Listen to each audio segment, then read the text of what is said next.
साहेब दोन गोष्टी याच्यामध्ये सांगतो की ही गोष्ट खरीच आहे की त्यांच्यावर टीका करण्यात आली होती। एक व्हिडिओ देखील आमच्या नितेश राणेंनी रिलीज केला होता, पण त्यानंतर आपल्याला याची कल्पना आहे की जो गुन्हा दाखल झाला त्या गुन्ह्याचं पूर्ण त्या ठिकाणी चौकशी झाल्यानंतर चौकशी अंती त्यांच्यावर कुठलीही कारवाई त्यात झालेली नाही आणि ते त्या पक्षात असताना या पक्षात आल्यावर नाही।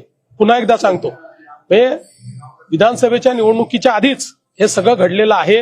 विधानसभेच्या निवडणुकीत आमच्या विरुद्धचे उमेदवार ते होते, शिवसेनेचे उमेदवार ते होते। आता निवडणुकीनंतर त्यांनी पक्षामध्ये येण्याचं त्या ठिकाणी इच्छा दाखवली। शेवटी त्यांनी देखील भरपूर मतं घेतलेले आहेत।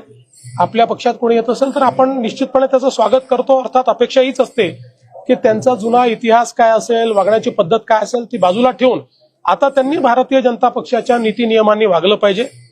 काल ज्यावेळेस पक्षप्रवेश ठरला त्यावेळेस आम्ही ही जबाबदारी गिरीश महाजनांवर दिली होती। बावनकुळे साहेबांना सकाळी त्याची कल्पना नव्हती की त्याच दिवशी प्रवेश आहे। आपण नाशिकमध्ये बावनकुळे साहेबांनी सगळ्यांना समजवलं की आपल्याला का प्रवेश त्यांचा घ्यायचा आहे, त्यांची कुठे त्याला विरोध नव्हताच।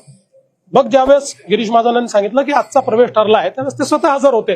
त्यामुळे मला असं वाटतं फार तर कम्युनिकेशन गॅप असेल, विरोध कोणाचा नव्हता। स्थानिक स्तरावर काही आमच्या इथे विरोध त्याला झाला, पण त्यांनाही आम्ही समजावून सांगितलं की आपल्याला पक्ष वाढवायचा।